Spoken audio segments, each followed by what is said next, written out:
Problema nyo din ba mga Mima kung papaano isettle ang inyong mga existing loans sa mga inutangan yung mga online lending app?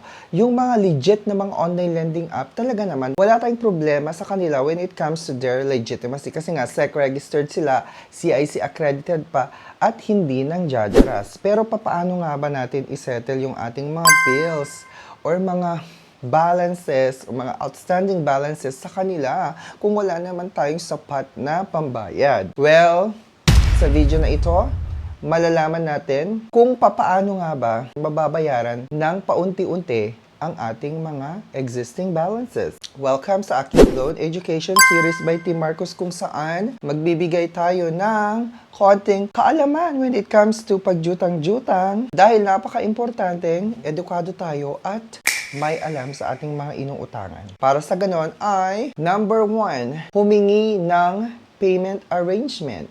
Kung hindi mo talaga kayang bayaran yung full payment, yung outstanding balance na hinihingi ng isang lender na inutangan mo, pwede kang humingi ng payment arrangement. Kontakin nyo mismo yung collection department ng lender na ito at subukan nyo pa rin humingi ng payment arrangement. Kahit sabihin ng iba na mahirap humingi ng payment arrangement, subukan nyo pa rin silang i-email, kontakin by phone or text message kung meron kayong contact sa kanila dahil kayo naman ang nakautang sa kanila at wala naman mawawala kung susubukan yung kontakin sila. Pangalawa, maging honest kung ano nga ba talaga ang rason kung bakit hindi kayo nakakapagbayad on time at kung bakit hindi nyo kayang bayaran yung outstanding balance. Kagaya ng nangyari sa akin before, sa aking delinquent na credit card, humingi ako ng payment arrangement sa bangko at binigyan din nila ako ng offer para unti-unti kong mabayaran yung aking credit card dues. Pangatlo,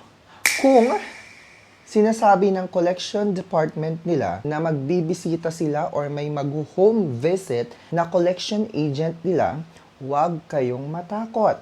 Harapin nyo yung collection agent na pupunta sa bahay ninyo at maging professional din kayong makipag-usap sa kanila. Dahil base sa aking karanasan, yung mga collection agent na nagpunta sa bahay ay mababait naman talaga at hindi sila ng Jadaras.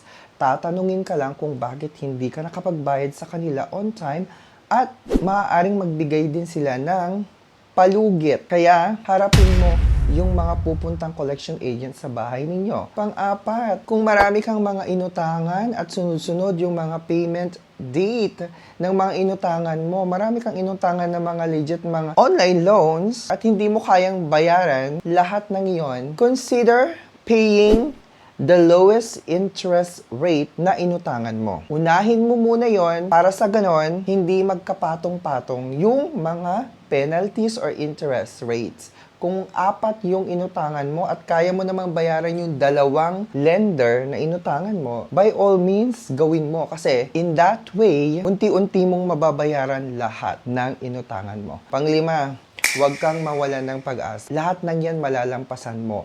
Hindi yan permanente. Temporary lang yung nararanasan mo ngayon. At alam ko, kaya mong malampasan lahat ng mga ito. Maraming salamat. Till our next video. This is your Loan Education Series by Team Marcos.